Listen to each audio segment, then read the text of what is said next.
Hello, I'm Hannah, and this is Hannah's Books. This has been kind of a hard week for me.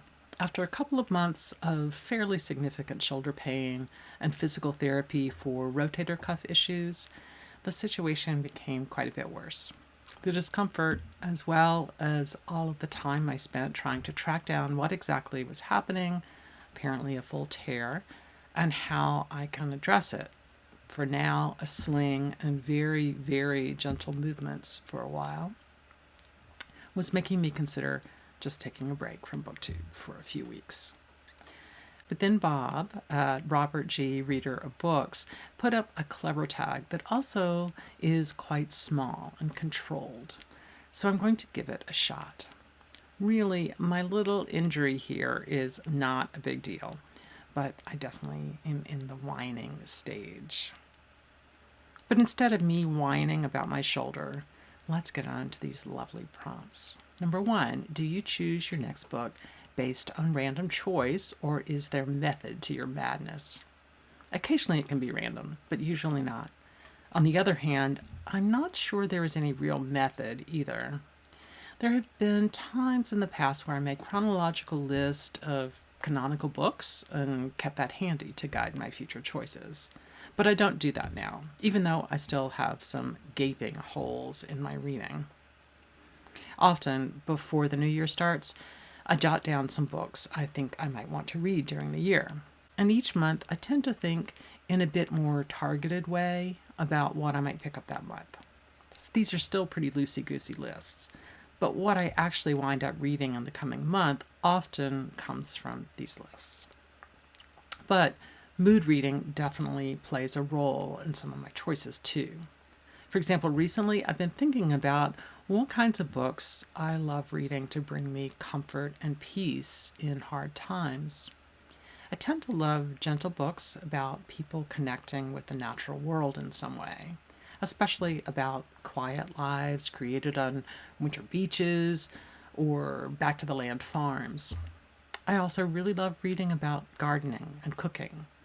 Gardening guides and cookbooks, yes, but even more, I love memoirs and biographies that touch on those subjects. Newly released books like Raising Hare by Chloe Dalton and Cold Kitchen by Caroline Eden definitely fit in here. But so do books about Eudora Welty's gardening life, etc. These kinds of books all go in one bookcase, and when I need a good soothing book, I walk over there and let the books, call out to me. I think the rest of what I read more or less fall into the future questions. The second of which is, do your criteria for choosing fiction differ from your criteria for choosing nonfiction? That is a very interesting question, and I'm not certain. My quick answer is that, in general, I look at fiction to fit in with booktube events, but nonfiction for a whole variety of reasons.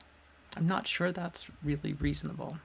I guess I see more difference between newly published books versus classics of whatever sort, or seriously backlisted books. When I'm choosing older works, I tend to think about what fits into either reading events, as I said, or what connects to other books I've been reading. For example, I've gotten a little obsessed with two historical figures lately, Alice James and Rachel Carson. And now I'm hunting down almost everything I can find about the two of them.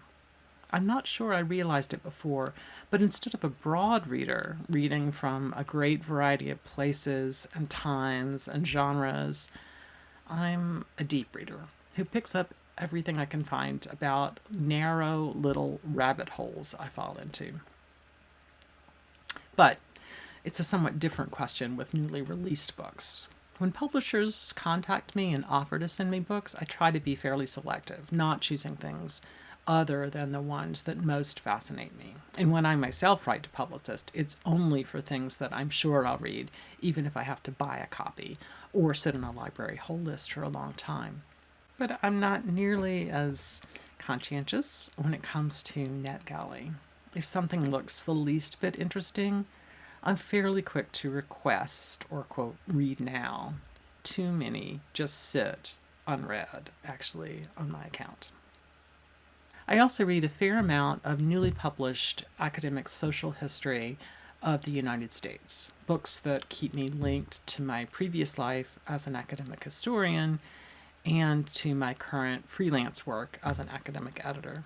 I don't tend to talk about these books here on BookTube. As I started to say before, I also read a ton of new literary biographies and memoirs, which I usually read with the idea in the back of my mind that I might want to review them. And that makes me read them in a different way, a way that's evaluative, but is also about communicating with readers who haven't necessarily read those books yet, as opposed to the way I read the academic books, which I read in an effort to see the way the broad outlines of the field are developing as a whole. Does that make any sense? Question 3. Do other people influence your next choice? Other people, especially some of you booktubers out there, have an enormous influence on which books come into my house via used bookstores, public libraries, and little free libraries. When I have an individual buddy read planned, that usually helps me decide when to read a particular book too. But far more often is a big special booktube event, from Faulkner in August to Victober, from maybe Midrash to Framed, the art readathon in September, or a big group read like Proust in 2025 or The Summer of Steinbeck, etc., that influences which books I choose now. The fourth question, aside from other people, what other influences might impact your choice? Well, the events of the day certainly affect what I choose. Sometimes these are bookish events. For example, Anthony Trollope and I share a birthday, and I always consider picking up one of his novels on that day. Or the recent 100th anniversary of the publication of Virginia Woolf's Mrs. Dalloway. But sometimes the events aren't bookish at all. Particular personal remembrances are connected with particular literature. For example, I might read you a couple of the poems friends read at my wedding with David, as I mark the day that would have been our 30th anniversary. And world events frequently lead me to particular books too, often to history. Today, as I was thinking about national politics in the United States, I came up with a list of books looking at the history of some events in the 1930s and 40s in the U.S.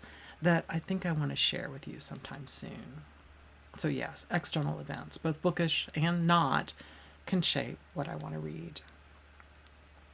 And the final tag is to tag friends. I'd like to tag the wonderful Renee at Beyond Books, Shelley at Shelley Swearingen, Sebastian at The Booked Escape Plan, Melinda at Web of Stories, Aaron Facer, Roz at Scally Dambling About the Books, Lindy at Lindy's Magpie Reads, Christopher Russell, Isaiah at That Reading Guide, Debs at Rayner Reads Stuff, and Gareth at Books, Songs, and Other Magic.